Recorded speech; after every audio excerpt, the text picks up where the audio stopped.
es montañista, aficionado, y ustedes probablemente lo reconozcan porque esta es una cara muy conocida en redes desde su perfil, Juan va caminando. Ya tengo esta pequeña comunidad, la gente me está poniendo cuidado, es hora de usar este podio que le estamos arrebatando a la derecha, tiene que ver con la tierra. O sea, ahorita no es solo en Costa Rica, ahorita el mundo entero estamos en una disputa por la tierra. Costa Rica es un país que es muy vallecentralista. Entonces empiezo a tratar un poquito el tema de gentrificación, pero como parte de una crítica social histórica del Valle del General. En enero sube el tema por Bad Bunny. De cuáles son los cuerpos que sí queremos que estén en el territorio. El primero que hay que responsabilizar es al Estado. Al Estado y a las instituciones y a las autoridades que están encargadas de proteger a la tierra. Tenemos que hablar es un espacio seguro para tener conversaciones aterrizadas sobre la política nacional.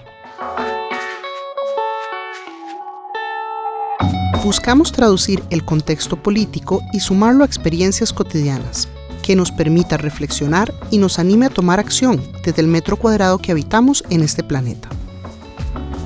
Esto es Tenemos que hablar.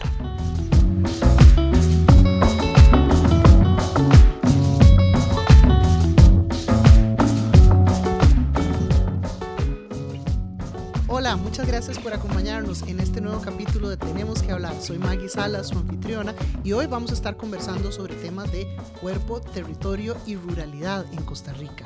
Y para esta conversación tan interesante nos acompaña Juan Bautista Alfaro. Bienvenido, Juan Bautista. Muchas gracias. Muy contento de acompañarles hoy.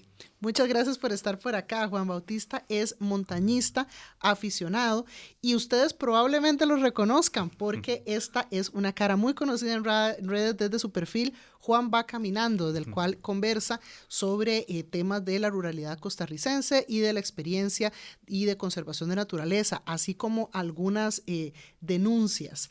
Me cuentan por ahí también que Juan es el menor de 8 hermanos. Tenés 8 hermanos. Sí, 8 hermanos y como 15 sobrinos. ¡Wow! Sí, somos una familia numerosa. Mis papás creían que iban a tener una finca, entonces se pusieron a producir hijos a lo loco. Nunca tuvimos la finca. ¿Están mezcladitos? ¿Son hombres, mujeres o están...? Somos 4 y 4. Sí. Bueno. Sí. Y bueno, la mayoría ya en Pérez, pero bueno, como buenos generaleños tenemos 2 hermanos en Estados Unidos. Por supuesto, parte de la familia nuclear peseteña. Exacto, sí. ¿Cuánto te lleva el hermano o hermana más cercana? Bueno, ellos pudieron haber sido mis padres si hubieran tenido un embarazo adolescente, 19 y 17 años los 2 mayores.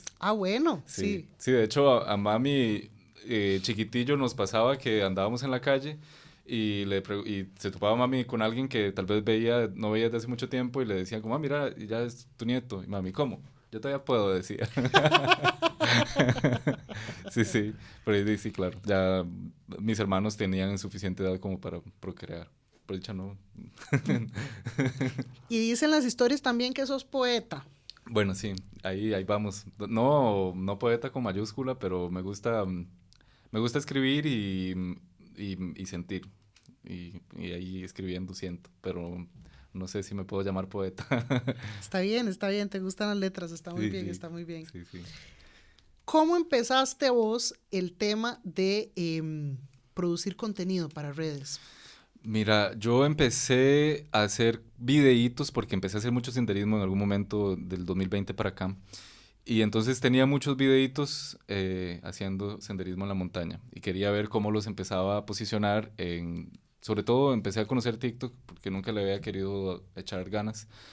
Y me inventé un formato de videos que ni mi mamá vio, que era, bueno, yo caminando en la montaña, grabando hacia el frente, y se me ocurrió, como hablo francés y he estudiado las letras francesas, que podía recitar poesía en francés y pegarla como con el video. Efectivamente, ni mi mamá lo vio, era algo demasiado, o sea, a mí me gustaba, yo lo veía como algo interesante, pero... Era de nicho, digamos que era de nicho. Un nicho muy reducido, muy unipersonal casi. Vi que no pasó en ese periodo. También empecé a tomar ciertas decisiones porque ya mi paso por San José había llegado como a su fin, como que ya no me sentía cómodo con lo que estaba viviendo, era como monótono, muy monótono. Y decidí irme para aceptar un proyecto en el sur de Costa Rica, en la península de Osa. Ir a ayudarle a una familia a desarrollar un hotelito. Ellos no hablaban idiomas extranjeros, entonces me veían a mí como un actor clave. Y por medio del hotel también ayudarles a lotear y a posicionar los lotes de esa montaña que querían vender. Una montaña muy bonita y esencial para el paso para el paso de la Danta. Bueno, por dicha no Y funcionó. continúa ahí, continúa ahí. Por dicha no funcionó el proyecto. Al mes y medio, bueno, decidí salirme del proyecto y me regresé a Pérez. Básicamente porque, bueno, mi paso por San José había sido marcado por un mal manejo financiero, entonces no tenía ahorros, o sea, no tenía para dónde ir. Y mami fue ese oasis. Llegué donde mami, literal, con la lavadora, el gato bajo el brazo y un 5 y ahí a ver qué hacía. Y en ese a ver qué hacía, bueno, fue difícil. Fueron 7 meses complicadillos a nivel emocional, depresión, ideación, de todo. Y entre una de esas noches donde estaba como ahí dándole vueltas a los pensamientos, empezó en el feed en el For You page de TikTok a salirme videos de cómo hacer contenido. Y yo, bueno, Ok. esto es, ya entendí. Y empecé a hacer contenido de montaña como una manera, siguiendo sus parámetros, que es que eso se comporta de diferentes formas como con el paso del tiempo. En ese momento tenía unas características, las entendí y empecé a hacer contenido, pero relacionado con la montaña. Porque el plan era, como estaba buscando una fuente de empleo, era posicionarme como un guía de montaña por medio de TikTok y de Instagram. Eh, Se me salió un poco de las manos, porque esa depresión me dejó un convencimiento muy claro de que tenía que dejar de juzgarme y juzgar mi creación si quería salir adelante como ser humano, porque hasta ese momento ahí era una tras otra de un juicio negativo, pero así, mm, o sea, Fuerte, fuerte fuerte. en sí. Y entonces en TikTok y en Instagram vi ese espacio donde puedo crear, donde puedo hablar y no importa mucho si le gusta a la gente o no. Entonces empecé a probar diferentes narrativas, diferentes formas de comunicarme y llegué primero a una voz que puede escribir. Eso fue hace un año que empecé a escribir ya guiones porque dije quiero ser más incisivo con las cosas que digo, poner mejor las palabras donde van y ya en los últimos meses, abrumado por la realidad tan espantosa que estamos viviendo, fue como no, bueno, ya tengo esta pequeña comunidad, la gente me está poniendo cuidado, es hora de usar este podio, que es un podio que le estamos arrebatando a la derecha, para hablar de las cosas que se tiene que hablar, de la forma que se tiene que hablar, evitando ambigüedades, evitando neutralidades, sino más, ¿verdad? Tratando de politizar un poquito este país que está politizado completamente hacia la derecha. No, y muy necesario porque, como vos bien decís, hay un giro hacia la derecha en muchos de los discursos, pero además también hay una sobrerepresentación Mm, de cierto tipo de actores, ¿verdad? Costa Rica es un país que es muy vallecentralista, mm, es muy centrado en las experiencias de quienes vivimos en el Valle Central y no necesariamente le da opción o espacio a otras voces, cuando las características además son muy diferenciales. mm, Sabemos que para hablar del tema de pobreza, que la pobreza en zonas rurales ronda el 27%, mientras tenemos un 19% en la GAM, que tenemos más o menos la mitad de hogares conectados en zonas rurales de lo que tenemos en zonas urbanas, o sea, ronda por ahí de un 40%. Yo quería preguntarte a vos cómo ha sido la experiencia de ser alguien que crea contenido desde una comunidad rural, que además que tiene familia, que tiene arraigo en esa comunidad. sí. Bueno, eso fue, mm, o sea, fue una decisión muy consciente y hasta revolucionaria conmigo mismo porque, mira, yo no es como que haya nacido en este mundo politizado y con conciencia de clase y con conciencia de género o sea, realmente llegué al mundo con muchos enredos, con muchos problemas de, por ejemplo, de clase y así, la necesidad de esconder o sea, que somos pobres, que venimos de un contexto rural. eh, Precisamente el darme cuenta que no era escondiendo esas cosas, sino más bien mostrándolas, Claro. que podía conectar con estas personas. O sea, me da bastante gusto que gente de Pérez o de la zona sur comenta mis videos diciendo que es de allá. Y es por eso, porque podemos vernos en una realidad que no es la realidad curada de, primero, ni del influencer y mucho menos del influencer o de la persona que hace contenido del Valle Central. Creo que es, o sea, es un campo que está apenas como para darle, o sea, la gente que quiere hacer contenido evidenciando, una chica, Danis, Ujú. que es excelente, pero su contenido está relacionado más como con la contraposición campo-ciudad, porque ella Ok, vive acá. ok. Pero hablar desde esos lugares, desde la casita de madera que se está cayendo, el bananal, que comentó una muchacha un día, sí, que es donde los lugares donde vivimos en el campo, bien lo mostró Benito con la imagen de quiero tirar más fotos. Pero sí, es necesario y entender que sí, que los ticos vivimos también, sí, hay una mayoría tal vez concentrada en el Valle Central, pero bueno, hay decisiones a nivel país que se toman casi que de esa manera, Valle Central, zonas rurales y costeras. Sí, Y pensando únicamente en esa realidad. sí, Vos has planteado en algunos momentos que vos sos una persona orgullosamente LGBT sí. y bueno, estamos en el mes del orgullo también. ¿Cómo ha sido esa experiencia de ser una persona LGBTQ en una comunidad rural? Em, bueno, ha sido interesante. Gracias, vida, por este combo que me mandaste. Sí. Em, bueno, es que la realidad, a ver, todas y todos sufrimos, que nazcamos en el Valle Central, bueno, en la ciudad, en un contexto urbano o en lo rural, estamos permeados por el patriarcado y vamos a sufrir la violencia que quienes somos disidentes o mostramos disidencias al patriarcado, la hemos vivido. La ruralidad hace que tal vez el acercamiento a lo religioso sea más profundo y sobre todo que el abandono de lo religioso cuando nos entendemos como personas diversas sexualmente sea más profundo, más doloroso. Eh, Ese fue realmente mi caso, porque crecí en un movimiento de la Iglesia Católica que se me enseñó como comunidad y cuando rompí con el vínculo con eso y empiezo mi proceso de entenderme a mí mismo, fue romper con esa comunidad que me rodeaba. Entonces, romper con una red de apoyo. Es interesante esto que vos decís porque, bueno, yo crecí en Heredia y yo pienso que casi todas las personas que estamos en procesos de alguna manera como de liderazgo o de participación social, en determinado punto, y sobre todo quienes estábamos fuera de San José, o estábamos vinculados con pastoral social o estábamos vinculados con alguna especie de juventud partidaria o con los scouts, porque no habían tantos espacios de expresión y realmente las pastorales sociales juveniles cumplían mucho este rol de crear pares, de crear red de apoyo, pero sobre todo crear un espacio del cual se podía tener una participación más activa. Exacto. Sí, sí, nosotros crecimos en este movimiento que eso fue otra parte del combo que nos mandaron, que, que la verdad es que sí, es interesante la forma en la que nos podíamos relacionar entre pares, pero también muy dolorosa la idea que nos pusieron en la cabeza de nosotras y nosotros mismos. Claro. Completamente enajenados, fuera de quienes somos, negándonos.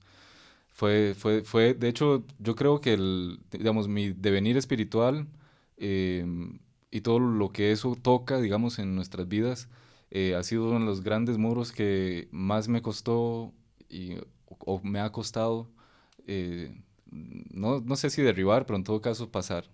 Em, Eso permeó mi relación con mi madre, por ejemplo. Siempre pienso que mi proceso, mi crecimiento espiritual me empezó del lado, o sea, de la mano con mami, Ujú. literalmente. Eh, Hubo un momento en el que hubo una ruptura y ahora es como que vivimos en polos opuestos de ese mismo espectro. A pesar de que nos unimos en diferentes momentos, es como cada quien siguió un rumbo diferente. Claro, y es que además en muchas zonas, especialmente en las zonas rurales, el peso que tienen las autoridades eclesiales, las figuras religiosas, es enorme. Son de las figuras más respetadas, que tienen más influencia Mm, dentro de ese ámbito, ¿no? claro, sí, o sea, nuestras madres campesinas ven en las autoridades religiosas maestros y maestras y guías. y se sienten confiadas de hacer partícipes a esas personas de nuestras crianzas. Claro. Y sí. Sí, con las consecuencias que eso puede, Sí. que eso puede tener. Vos planteaste también en algún momento una denuncia pública muy fuerte sobre el tema de violencia sexual. Sí, sí, sí. Sí, claro, es que precisamente durante este periodo experimental de crear contenido y de encontrar mi propia voz, fue un tema que dije, bueno, yo la verdad es que nunca he hablado de esto, creo que ya estoy lo suficientemente grande para hablar de esto y exponerme de esta forma en esta red social y de ahí tocar un tema que nos duele profundamente como sociedad, del que no queremos hablar, del que cuando hablamos solo tonteras salen de nuestras bocas, eh, hablando de abuso sexual en general, pero hablando de abuso sexual en hombres, creo que aún más transgresor porque no podemos por ser hombres, o sea, ser hombre se opone a ser una persona abusada. Sí, es un tema muy tabú, está muy invisibilizado. Sí. Y cuando se habla de víctimas de abuso sexual es poco lo que se menciona el tema de que hay niños que también son Sí, víctimas de abuso sexual. exacto. Y cuando se habla de abuso sexual es primero víctima usted porque lo permitió. Ya usted estaba lo suficientemente grande. Sí. O sea, Hay mucha culpabilización. sí, bueno, usted me va a entender muy bien, creo, como, o sea, realmente la sociedad está siempre pensando en que la falda muy corta, que salió muy tarde, que no tiene que Claro. andar sola. Yo, o sea, más bien descubrí toda esta violencia que está direccionada hacia las mujeres hablando de esto, precisamente. Es como, bueno, es que tenía 16 años, ya era lo suficientemente grande para defenderse. Claro. Nada tenía que estar haciendo. ¿Por qué no habló antes? ¿Por qué hasta ahora? Siempre es sistemáticamente culpar a la víctima. Sí, un montón de por qué, por qué, Sí, por qué. sí. Y bueno, este proceso fue muy interesante porque, bueno, primero la exposición pública de un tema tan fuerte y ver como las reacciones. Hay un dato que me parece alucinante, es que, bueno, TikTok le tira a uno las estadísticas de los videos Ajá. y, digamos, mi contenido generalmente está repartido 50-50. Este video en particular tiene una mayoría de visualizaciones, o sea, un 70% de chicas lo han visto. Ah, wow, sí, un 70-30, fuerte, fuerte la distribución. Y uno dice, o sea, este dato es para mí, es un dato que me está gritando. ¿Quiénes son las que sintieron empatía al escuchar Claro. esta historia? ¿Quiénes son las que se preocupan por cuidarnos? ¿Y quiénes son precisamente? Porque los hombres estaban, pero, o sea, los comentarios uno se pone a leer y todos estos comentarios súper violentos, en su mayoría eran de hombres, culpando a otro hombre por haber sido abusado. Entonces, bueno, eso por un lado. Por otro lado, toda la... Sabes que yo tampoco me estaba... Yo decía, sí, yo estoy listo para esto, ya soy lo suficientemente grande, pero esto vino, digamos, el escrutinio público llegó a conmover cosas tan profundas en mí, Claro. o sea, al punto de que me puse a cuestionar mi propio caso, a Claro. buscar si había encontrado alguna prueba, a entender, me encontré no pruebas de esto, o sea, no encontré ninguna comunicación con el sacerdote, pero me encontré eh, unos correos todos tristes que le escribía yo a mis hermanos a esa edad, Muy no duro. hablando de esto, sino hablando de cómo nos estaba faltando la comida en la casa. Sí. Era un momento muy difícil. Súper vulnerables estábamos y ese adolescente vulnerable a quien la madre mayor, ya mami me tuvo a los 42 años, yo fui criado por una señora ya casi adulta mayor y durante la adolescencia adulta mayor. Bueno, tal vez estoy exagerando un poco, pero en todo caso, un rango de edad muy diferente, una incapacidad de Claro. comprenderme y una necesidad de compartir esa crianza que fue abandonada por mi padre con estos actores. Claro. Y entonces sí, entender, por ejemplo, el rol de mis padres en mi adolescencia, cómo de ahí influyeron de alguna forma a que inconscientemente yo fuera presa para este sacerdote. El decir en un berrinche conmigo mismo, eso fue una semana dificilísima. Es que son culpables, mi tata y mi mamá. Y decirme, mira, en realidad, después de escucharme, escuchar el dolor y todo, y decirme, en realidad, el único culpable es el perpetrador. Claro, siempre. Siempre la responsabilidad es del perpetrador. Ujú. Siempre, digamos, lo que uno plantea en temas de violencia, de niñez, es que el cuidado de los niños y de las niñas es una responsabilidad social, Ujú. es una responsabilidad social Ujú, compartida, ujú, ¿no? ujú.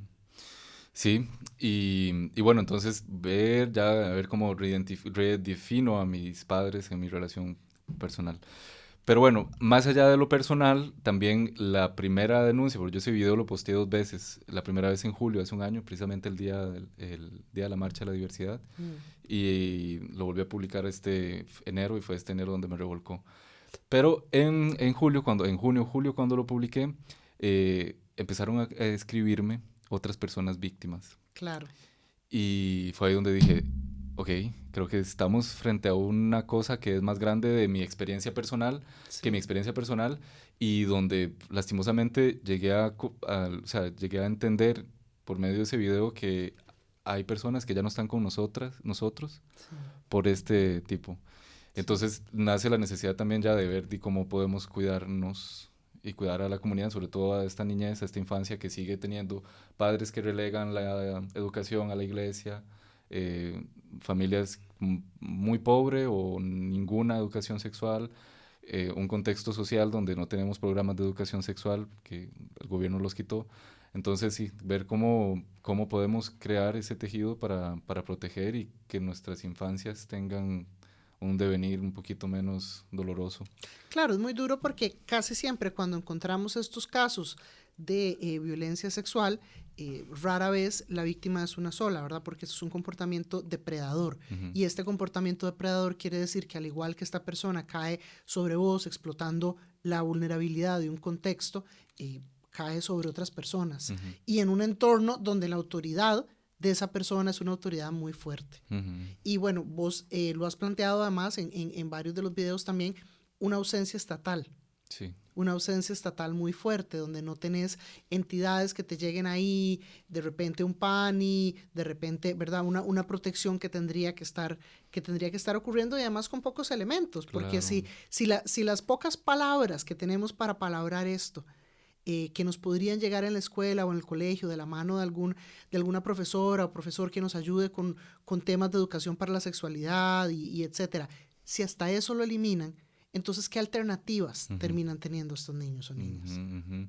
Es vacilón porque pareciera que la gente se coordina, pareciera que por ejemplo, porque yo fui en un primer intento, despuesito ya de haber recibido un proceso de terapia, a poner una denuncia. Y la persona que me tomó la denuncia en la fiscalía de Pérez Celedón, o sea, literal me dijo como, ha pasado demasiado tiempo para que usted denunciara eso, además no ve el daño que le puede hacer a la iglesia y a esta persona. Qué fuerte, además, que lo que busquen es proteger a la institución versus la persona. ¡Qué Sí, no, horror! es lo vacilón que el patriarcado, o sea, es un lenguaje silencioso, nadie lo dice, pero todo el mundo está coordinado. O sea, este muchacho no tuvo que haberle dicho, ese sacerdote no le tome la denuncia. El mismo mandato del patriarcado lo Sí, hizo disuadirme a mí de no tomar la denuncia. sí. Y por eso es o sea, tan importante entender que es, por ejemplo, esto, la derogación de los programas de educación sexual integral, o sea, no es algo fuera de contexto, no es algo como que eso está intencionado, eso está dirigido y está pensado para proteger a los abusadores. No, y eso va a tener justamente esa consecuencia que planteas. En la medida en que los niños, niñas y adolescentes no tienen formación, no tienen lenguaje para hablar de esto que les está sucediendo, de esto que les están haciendo, es mucho más improbable. Y además también la experiencia que vos narrás es la de tantas mujeres, como vos bien decías, ¿verdad? Vos llegás, o sea, se llega a plantear la denuncia y el primer obstáculo es de quien debería estar facilitando, de quien debería estar recibiendo esta denuncia y acompañando, ¿no? Porque es tras de que ya tuviste que pasar por el proceso de tratar de reunir el valor como para llegar a plantear la denuncia, llegas y la persona te dice, no, pero ya pasó mucho tiempo, ya deje así, no haga daño. Ujú, exacto. Sí, sí, articulados, todos están en la misma sintonía. Vamos a ejecutar el mismo plan de manera perfecta. Dice, da ganas de incendiarlo todo, de verdad. Claro, claro, porque es muy injusto, es un desequilibrio muy fuerte de poder. Sí, sí, y de verdad que digamos, no sé cómo expresar esto, siempre me cuesta un toque, pero realmente me causa mucho dolor el nivel de desprotección que sufren las mujeres, porque de nuevo, yo esto lo estoy viendo apenas así por encima, porque mi realidad me llevó ahí. Claro, pero es exacto, como lo decís, esto es el pan de cada día de ustedes. Es de verdad espantoso. Y es Espantoso. también, digamos, el pan de cada día de muchos niños que pasan por esto. Y es que eso es parte de lo que está borrado. Parte de lo que está borrado es que la conducta de abuso sexual no tiene que ver con la persona que es abusada. Tiene que ver con una conducta, es un abuso de poder. Es un Ujú, abuso de poder de quien está perpetrando, ujú, ¿verdad? Pero, como vos bien decís, ahí te das cuenta que estás peleando con un enemigo más fuerte, que es ujú, un sistema patriarcal que hace que todas estas partes reaccionen de esta manera, ujú. reaccionen para proteger al agresor o a la entidad agresora y para revictimizar a quien está llegando a poner la Ujú. denuncia. Con respecto a esto de los programas, solo quisiera decir una última cosa y es que el argumento conservador de que, es que ahora los baños de las escuelas van a ser de todos y no sé, o sea, hay unas cosas, o van a poner a los chiquitos a elegir su orientación sexual a los 7 años.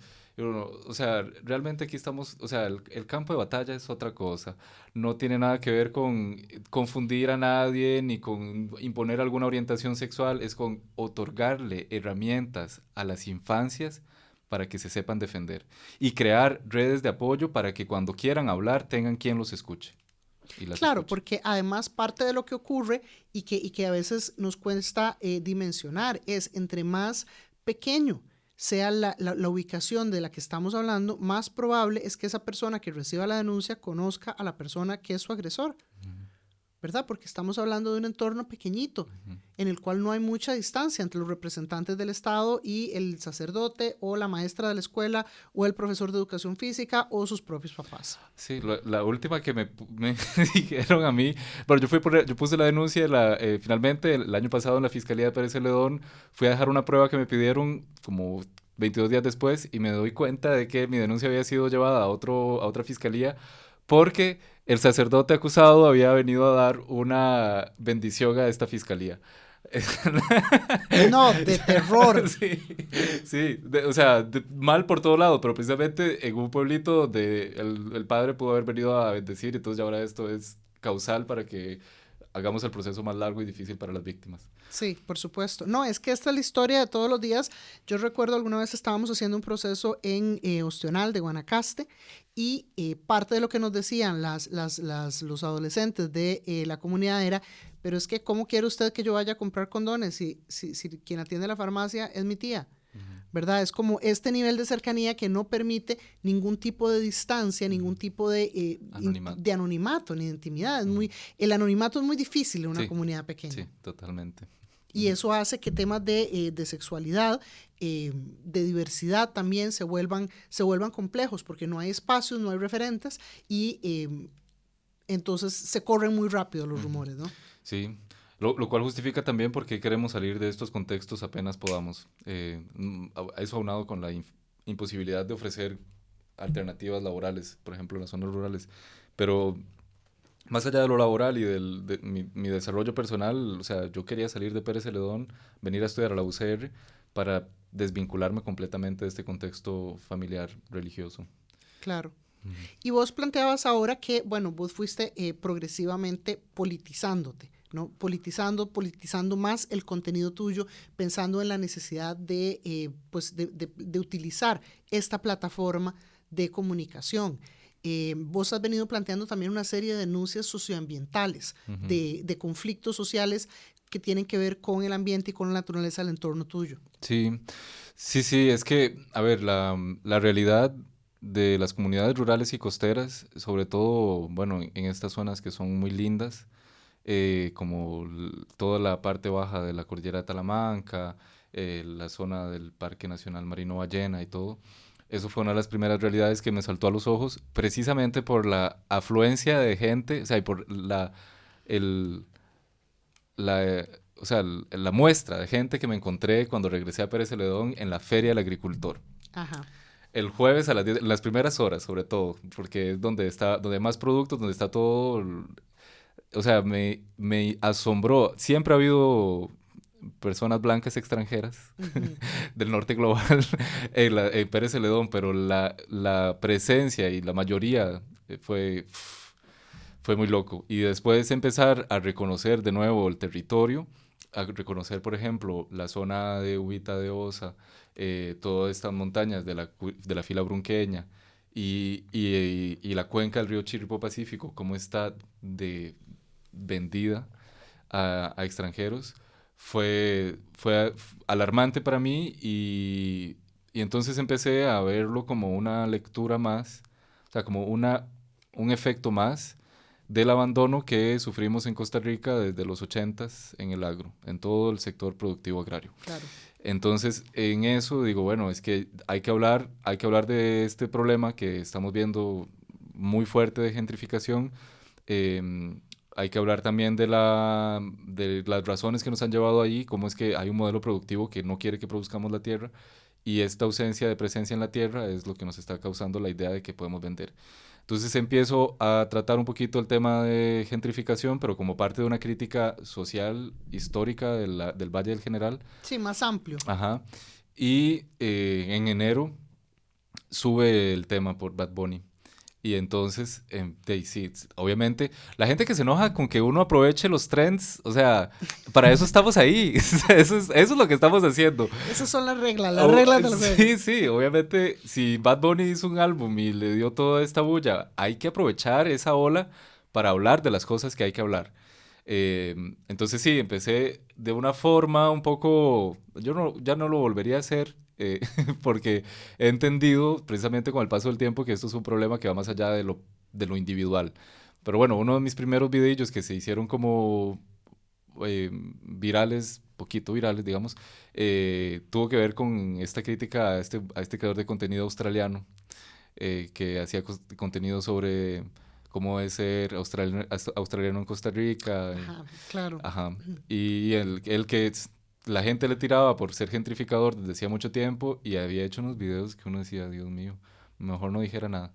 Y entonces ahí poco a poco, criticando a este muchacho, o sea, como que se abrió una voz para hablar de gentrificación y del valor de la tierra. Y bueno, de ahí en adelante han venido ciertas alianzas para hablar de otro lugar de estas problemáticas, no sé, por ejemplo, Playa Panamá o Punta Pelencho, la comunidad de Brasilito, necesitaban ciertas condiciones de comunicación que la sacara a ellas y a ellos del contexto de ese territorio. Uh-huh. Porque o sea, yo lo voy viendo poquito a poco conforme voy entendiendo el tema ambiental en Latinoamérica es de las cosas más violentas que tenemos. De hecho, Costa Rica, digamos, el ambientalismo es de los temas que más vidas de activistas ha cobrado, uh-huh. ¿verdad? O sea, las personas activistas que más han sido asesinadas en Costa Rica tienen que ver con temas de ambiente y temas de tierra. Y vemos frente a eso un Estado absolutamente negligente que no es capaz de procesar, uh-huh. que pierde pruebas, que deja expirar plazos, uh-huh. que... Uh-huh. Exacto. Entonces, bueno, eso es como una parte del proyecto que he ido identificando como propio, que aunque todavía no estoy tan consciente de cuál es el proyecto, pero tiene que ver con la tierra. O sea, ahorita no es solo en Costa Rica, ahorita el mundo entero estamos en una disputa por la tierra. O sea, Palestina, Israel, esto es una disputa por la tierra, claro. Y por la dignidad que viene con la tierra. Toda esta ola de migración de personas blancas del norte global con alto poder adquisitivo que estamos sufriendo en Costa Rica, esto tiene una repercusión precisamente sobre el manejo de la tierra, sobre el manejo de los recursos, sobre la casa, no solo la casa nuestra, de aquí vivo yo, sino el hábitat de las especies con quienes compartimos el territorio.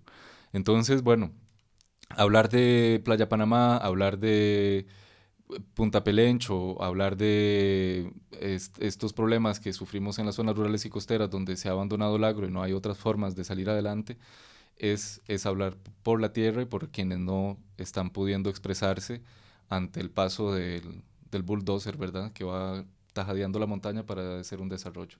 Claro, y aquí a mí me parece central, porque a veces la gente nos dice, no, pero ¿por qué es que están hablando de gentrificación? ¿Puede este discurso volverse en un discurso antimigrante?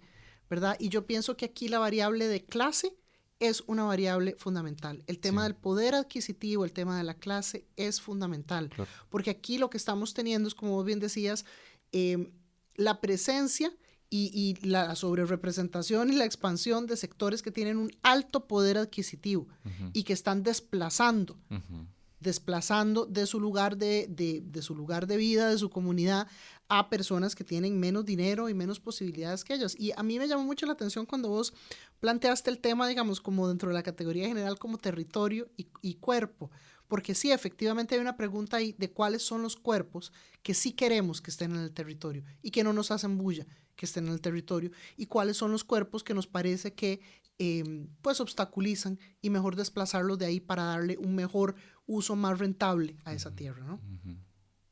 Sí, absolutamente. Es que el otro día fue por o sea, estaba escribiendo y yo, no es algo que yo haya descubierto, esto lo vienen hablando teóricos desde hace mucho tiempo, pero eh, cuando hablamos de diversidad sexual y hablamos de derechos agrarios, por ejemplo, Ajá, generalmente vemos todo esto como luchas aparte y claro. luchas que no tienen nada que ver. Y en realidad, o sea, el colonialismo nos ha puesto a nuestra tierra como el primer sujeto violentado, extraído, vendido, loteado, parcelado, y, de la misma forma en que los imperios usaron la tierra, nos usan a nosotros para beneficio de sus producciones. Entonces, el entender que si tocan nuestra tierra, nos están tocando a nosotros, y nos tocan a nosotros y a nosotras en nuestras diversidades, en nuestras corporalidades, están tocando lo más sagrado que tenemos, que es la tierra, es clave para poder articularnos y poder dar una respuesta acertada al contexto que estamos viviendo. Y absolutamente en las zonas rurales y costeras, o sea, la blanquitud es una tarjeta de identificación que pasa por todo lado. O sea, usted hace lo que quiere desde su pedestal blanco anglosajón. Claro, vemos unas autoridades, una regulación que actúa muy diferente frente a los intereses de un grupo o de otro. Y esto que vos contabas, ¿verdad? Vos pues creces en Pérez Celedón, salís y cuando regresás ves que la composición ahí ha variado. Ujú. Y esto no es casualidad, porque estamos en un momento donde justamente por el proceso de gentrificación está habiendo un desplazamiento de las personas que viven ahí. Entonces tenés una zona donde hay poco trabajo, poca oportunidad económica, y además encima una dinámica donde las personas están siendo desplazadas de su territorio porque otra gente con más dinero que ellas llega a comprar ese territorio. Ujú.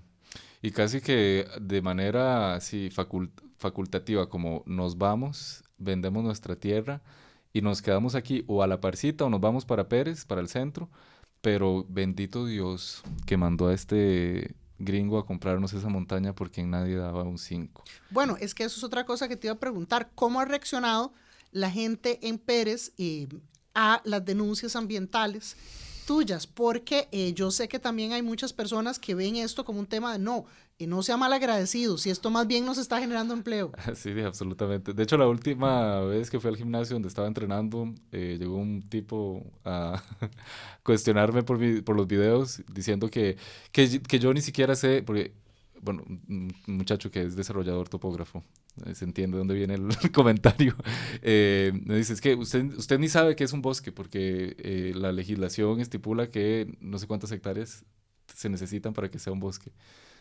Bueno, yo es que veo las cosas desde un punto de vista ambiental, donde para mí una asociación de árboles, donde viven pajaritos y viven monos, y, o sea, para mí Sí, eso es donde hay un ecosistema. Ajá, y que está conectado con otras regiones que están más protegidas, eso es clave para poder proteger esas regiones protegidas y a quienes están habitando esos arbolitos que tal vez no son muy grandes. Pero en todo caso aquí no estábamos hablando de la extensión, o sea, creo que lo que él estaba criticando era Playa Panamá, y creo que Playa Panamá tiene lo suficiente para considerarse bosque. Pero sí, el discurso, voy a servir un poquito más de agua. Dale, dale. El discurso dominante, digamos, en todas estas zonas, por el abandono que hemos sufrido desde toda la vida, es que usted habla en contra del desarrollo, que significa que llegue gente blanca a comprar tierra, a hacer desarrollos inmobiliarios, eso es desarrollo. Usted está hablando en contra del plato de arroz y frijoles de la gente. Claro. Ajá. Y bueno, es cierto. O sea, yo me he tenido que también como, pues, entender que estamos en un contexto que ha sufrido una violencia estructural, sistémica de 45 años y que el ver un poquito de luz nos hace sentirnos un poco más confiados sobre el futuro, pero hay un trabajo muy fuerte en hacer entender a estas personas, o sea, a mis coterráneos, de que, o sea, la plata es algo que se va muy rápido y que la verdadera dignidad viene con la tierra, con el techo y con el trabajo. Es muy complejo, ¿verdad? Porque obviamente tenés una vida entera de estar recibiendo mensajes, de que lo que cuenta es el efectivo y además tenés en lo cotidiano pues necesidades reales que obtener, ¿verdad? Y lamentablemente hemos ido rompiendo otras formas de poder atender esas necesidades. Y aquí estoy hablando digamos, de mercados de trueque, de procesos de intercambio que no necesariamente pasen por la monetización. Pero roto todo eso, pues es lógico que frente a la necesidad, frente a la ausencia de presencia estatal, frente a la ausencia de oportunidades laborales, pues querés que alguien te resuelva eso, así sea que lo que estás haciendo es el homólogo a venderle el refrigerador a la casa para poder comprar comida para el fin de mes. Sí.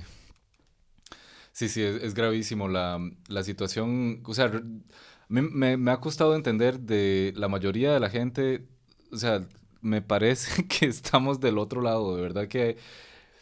Por eso creo que antes de construir poder alrededor, o sea, un partido político que busque el poder, creo que hay una...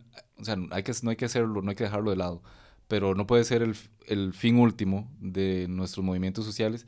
Creo que hay un proyecto cultural muy grande que hay que impulsar, porque es un cambio de todo, de mentalidad, de entender dónde está el verdadero valor de las cosas, qué es lo que es ir en contra de una narrativa que nos ha puesto precisamente el valor en el acumular. El progreso es acumular riqueza, y lo que eso se lleva al frente, ¿verdad?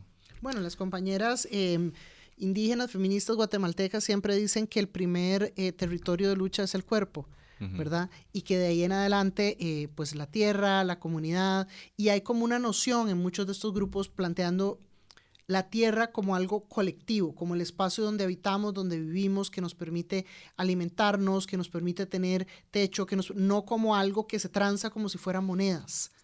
Sí, eso es bellísimo. Hay corrientes en Latinoamérica muy lindas que entienden a la tierra como sujetos de derecho. Claro. Y eso es precisamente un cambio de perspectiva y un cambio cultural enorme, porque venimos de 500 años de historia donde la tierra es un recurso, y un recurso explotable, y un recurso con el que puedo generar capital. Y de ahí hemos visto ecocidios, hemos visto genocidios, porque entendemos, o sea, la tierra al final, el bosque es un sujeto biodiverso y compuesto por sí, nosotras y nosotros, pero por una infinidad de especies y de seres. Sí. No, y Costa Rica viene más bien impulsando una serie de legislación y una serie de cambios que permitan que sea más sencillo para las personas extranjeras con mucho dinero venir a hacer inversiones y que eso les dé una categoría migratoria. Tenemos todo el tema de nómadas digitales. Yo creo que estamos en un contexto donde decía una amiga, el problema es el capitalismo, compañera. Y efectivamente estamos en un contexto donde, claro, frente a una globalización, se deslocaliza la producción de bienes, se deslocaliza la producción de servicios, pues naturalmente junto con ello empezamos a ver un tránsito que no es igual que el tránsito migratorio, porque es un tránsito que se hace desde la abundancia de recursos, sí, y desde buscar espacios donde yo puedo sacar más provecho de, sí, de ese dinero que ya de por sí recibo. Sí, creo que ahí da una cosa que quería mencionar antes, pero se me fue, que es sobre quiénes están migrando. Y cómo, bueno, como movimientos debemos entender el problema estructural de la gentrificación / turistificación como un problema de capitales, para no irnos en contra de hermanas y hermanos que están migrando por, claro, necesidad, y claro, que, ¿verdad? Refuerzo nada más que lo que está pasando en Costa Rica y globalmente en el sur es un problema de especulación, Un problema sobre el valor de la tierra y un problema de quiénes son y cómo lo están comprando y lo están adquiriendo. Em, Eso, nada más porque hay una idea, digamos, el tema de la gentrificación es un tema que se popularizó gracias a la vida, pero lo podemos sacar desde muchas ópticas y lo podemos ver desde muchos ángulos que tal vez no son tan producentes. No, y se puede tocar fácilmente con un sentimiento muy xenófobo, con un Ah, sentimiento sí, muy sí, nacionalista, sí, sí, sí, si se quiere. sí. Sí, eso, o sea, las interpretaciones van desde pensar que la principal afectación de la gentrificación es que yo como persona del Valle Central ya no voy a poder entrar a una playa en Guanacaste, hasta un problema de, mira, esta persona argentina me está quitando trabajo acá. Y cuando es una persona que viene, además de la Argentina de Milei, a trabajar a una zona rural y costera costarricense, digamos.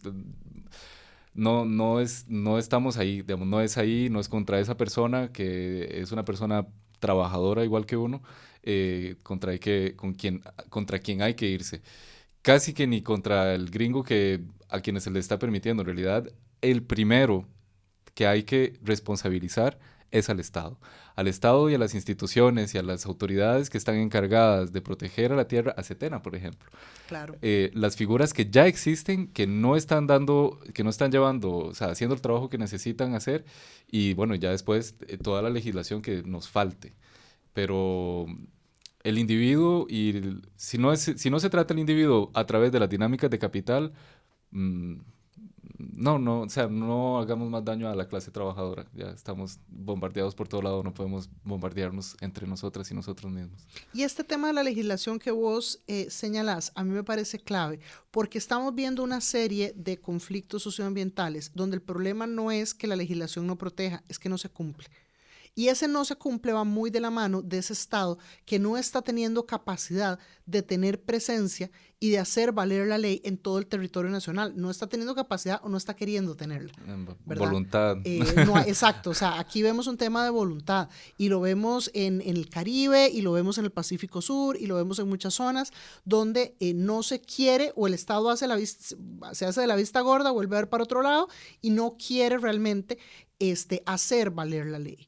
Y es algo complejo porque entonces no estamos frente a la necesidad necesariamente de transformar la legislación, sino de hacerla cumplir. Sí. En lugares donde es sencillo para el Estado alegar que es que ahí no tiene suficiente presencia. Ajá. Sí, la típica. Sí, y ver que por otro lado también hay un avance de legislación hacia la privatización. Por ejemplo, Claro. Hay proyectos de ley creo que es la Unidad Social Cristiana que Ay, están... sí, el proyecto de las sillas. Sí, sí, pues eso es, o sea, es un caballo de Troya para privatizar el acceso a las playas o sea, para cambiar la legislación que existe sobre la zona marítimo terrestre. Sí, sí, a mí me preocupa muchísimo lo que pase en los próximos 4 años. Lo que está pasando ya es aterrador. Lo que pasa en los próximos 4 años tiene cara de ser aterrador. Creo que el daño ambiental que está sufriendo Costa Rica y que puede sufrir con un gobierno neofascista es irreparable y es, o sea, irreversible. Y a mí me parece central, además, destacar desde el lugar donde vos estás, que lo que pasa es que ese daño ambiental y esos efectos no son una vivencia abstracta. Estamos hablando de las vidas de las personas en las comunidades, del lugar donde viven, del lugar de donde comen, de su cotidianidad. ¿Verdad? No estamos hablando de un tema netamente de ideales compartidos, que es fundamental también, sino también de una cotidianidad. Y con el reto enorme que vos señalabas, de que lograr que esa población que está siendo afectada directamente pueda desarrollar la conciencia necesaria para entender ese impacto y no vivirlo como un mal necesario al cambio del cual le están dando trabajo y algo de dinero. Verás que a mí me hace mucha gracia cómo, mira, mis abuelos llegaron a Pérez Celedón, mis bisabuelos, los cuatro, expulsados por la pobreza que se vivía acá, en el contexto agrario de los liberales. Llegaron allá y conquistaron las tierras que conquistaron con los errores que se cometieron. Demasiada deforestación se pudo haber evitado en este periodo. Pero bueno, llegaron a tener esa autonomía que yo la veo en la historia de mi mamá, que mami no creció en un contexto abundante, pero nada les faltaba. Y eran los años 50 y había garantías sociales y un campo fértil que daba mucha comida. Y esa generación, el brete que habían hecho la generación anterior, que digamos yo lo veo en el caso de mis abuelos porque hubo este proceso de migración hacia el sur, pero en realidad toda esa generación estuvo trabajando arduamente por reformas agrarias, por precisamente devolvernos, por darnos la tierra a quienes no la teníamos. Ujú. La generación de nuestros padres no fueron como los más interesados en cuidar esto y el modelo de nuevo también los impulsó a no tener interés en hacerlo. Buscar otras alternativas. Exacto, y hoy, o sea, hoy nuestra generación estamos somos la misma generación de hace 100 años buscando cómo podemos generar un poquito de dignidad por medio de la tierra. O sea, las conquistas de hace 100 años las devolvieron en los años que pasaron y ahora estamos en el punto de partida como sociedad, en el mismo punto de partida. Nada más que ya ahora cansados porque no sabemos que no, nuestra generación no tiene futuro, ¿no? O sea, es un problema muy grande, la incapacidad que tenemos de proyectarnos como sociedad, de nuestra generación, de decir, mira, hay un futuro diferente posible. El capitalismo, eh, o sea, el momento en el que estamos del capitalismo nos ha puesto una nube al frente que nos dice que no hay un futuro imaginable, ni imaginable. O sea, el no tener la capacidad de imaginar un futuro diferente, eso es algo muy triste. Y creo que en ese sentido la imaginación es un acto de resistencia, es como el primero que hay que encender para ver qué podemos hacer como generación. Bueno, y con eso se nos acabó el tiempo. Hoy conversamos un poco sobre la realidad desde las comunidades rurales con Juan Va Caminando, que nos compartió un poco sobre las perspectivas, algunos de los retos que ha enfrentado, algunas denuncias muy importantes y muy necesarias. Hablamos un poquito sobre el tema de estas ausencias en la crianza y estas confianzas con ciertos sectores que después muchas veces terminan siendo más bien sectores que abusan. Conversamos sobre el tema de las denuncias ambientales y yo quiero sumarme a la invitación de Juan a que soñemos juntos, a que soñemos cómo es ese país que queremos, cómo nos imaginamos ese país y que ese sueño salga de la GAM y que incluya también esos territorios costeros, esos territorios rurales y que soñemos de manera conjunta ese país que sí es un país de bienestar, donde sí podemos estar todas las personas y donde no nos falte ni techo, ni pan, ni nada que comer.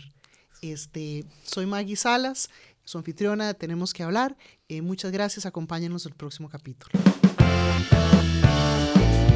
Gracias por escucharnos. No se pierda el próximo episodio de Tenemos que Hablar.